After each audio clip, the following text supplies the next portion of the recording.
Hello எல்லாருக்கும் வணக்கம். ஃபைனலாக பார்த்தீங்கன்னா, இப்போது கமல்ஹாசன் அவர்கள் ஒரு ரிப்ளை பார்த்தீங்கன்னா குடுத்துருக்காரு கர்நாடகா ஃபிலிம் சேம்பருக்கு.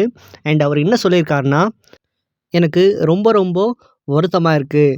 ரீசெண்டாக தக் லைஃப் படத்தோட ஆடியோ லான்ச்சில் நான் ரொம்ப ஜென்யூனா டாக்டர் ராஜ்குமார் அவனோட ஃபேமிலி மேலே இருக்கிற அன்பில் பார்த்தீங்கன்னா அந்த வார்த்தைகளை சொன்னேன்.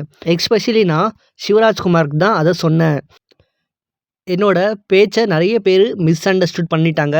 அண்ட் என்னோட வார்த்தைகள் பார்த்திங்கன்னா எல்லாருமே ஒன்று, ஒரு குடும்பம் அப்படி தான் நான் சொன்னேன். கன்னடா லாங்குவேஜை நான் எங்கேயுமே அவமதிப்பு பண்ணலை அப்படின்னு சொல்லியிருக்காரு. கர்நாடகாவுக்கும் கன்னடா லாங்குவேஜுக்கும் அவ்வளோ வரலாறு இருக்குது. அதில் 2 வார்த்தையே இல்லை, தெர் இஸ் நோ டவுட் அப்படின்னும் சொல்லியிருக்காங்க.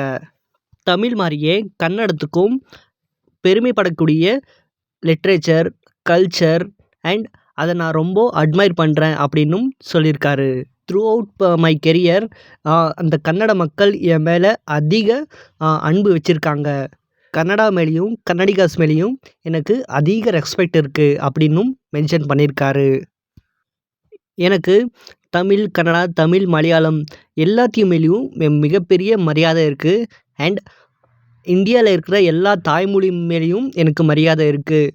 அண்ட் நான் ஏதாவது ஒரு லாங்குவேஜ் இன்னொரு லாங்குவேஜை டாமினேட் பண்ணும்போது அதை நான் எதிர்த்துருக்கேன். அண்ட் இது ஃபேப்ரிகேட் பை யூனியன் இந்தியா அப்படின்னும் ஒரு மென்ஷன் பண்ணியிருக்காரு.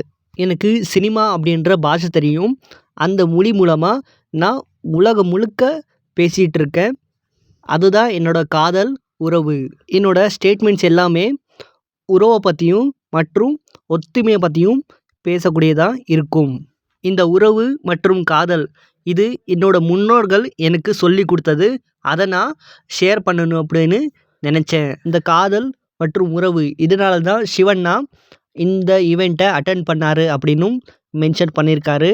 அண்ட் நான் ரொம்ப வருத்தப்படுறேன், சிவண்ணா இந்த மாதிரி ஒரு விஷயத்தில் அவர் கோத்ரூ பண்ணிகிட்ருக்காரு அப்படின்னும். எனக்கு நிச்சயமாக நம்பிக்கை இருக்குது.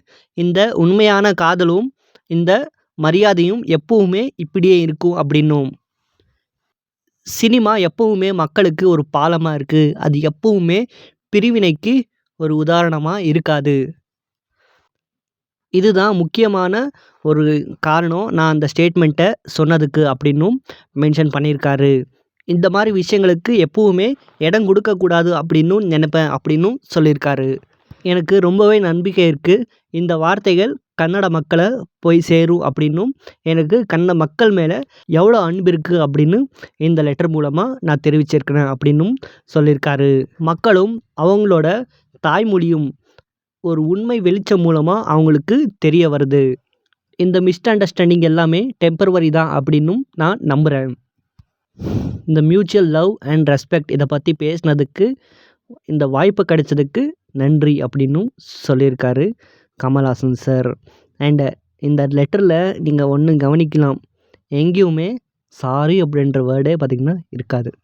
தேங்க்யூ. அவர் சாரியே சொன்னாலும் அதை புரிஞ்சுக்கிறதுக்கு பல வருஷம் ஆகும். அண்டு இது சாரி சொன்ன மாதிரியும் இருக்கணும், சொல்லாத மாதிரியும் இருக்கணும், புரியாத மாதிரியும் இருக்கணும். அதுதான் கமல்.